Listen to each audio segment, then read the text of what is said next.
Assalamualaikum warahmatullahi wabarakatuh. Sekarang kita berada di Masjid Diraja Sultan Sulaiman. Saya Aisyah daripada Al-Mutahidah Education Group dan sekarang saya bersama dengan Siti Rahmah Muhammad Saad. dengan Kak Siti Rahmah, ya. Okey Kak Siti, boleh tak saya nak tanya satu soal, ada 4 soalan. Yang pertama, Ada juga sebab zaman sekolah rendah tu memang ada belajar bahasa Arab. Sekolah agama kan. Sekolah agama ada, memang ada. okay, Akak belajar bahasa Arab tu sampai umur berapa tahun?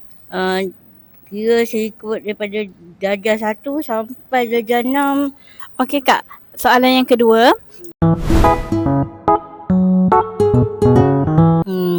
Bagi cabarannya tu sebab dia punya, kira kalau Jawi dengan Arab ni dia ada beza kan. Dia punya huruf atau harakat ya.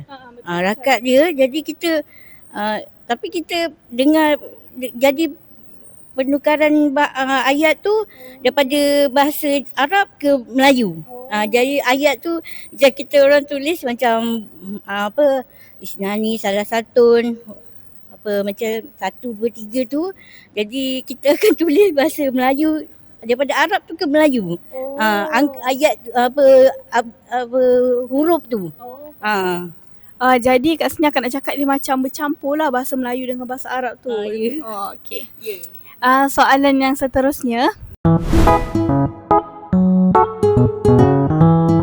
Kalau boleh saya pun kira nak ajar lah kan, macam kalau anak buah saya ke anak kira bagi saya dah kira ada cucu lah kan, boleh saya ajarkan kan.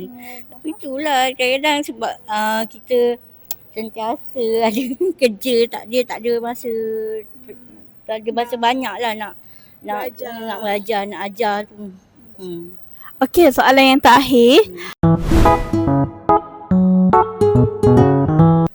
Kira kena tingkatkan lagi lah bacaan bahasa Arab ni, sebab selain daripada bahasa Melayu, bahasa Arab ni adalah kira bahasa yang penting atau kedua atau ketiga dalam kira untuk pergi keluar luar negara, cara global kan. Dia memang bahasa Arab pun mesti ada orang yang kena mahir bertutur dalam bahasa Arab ni. Okey, faham. Jadi nasihat Kak Siti dekat orang yang mula baru nak belajar bahasa Arab tu, kita kenalah cuba belajar slow-slow supaya kita mahir untuk belajar macam kitab ke ataupun pergi travel dekat luar sana. Okey, sekian, terima kasih. Terima kasih Kak. Sama.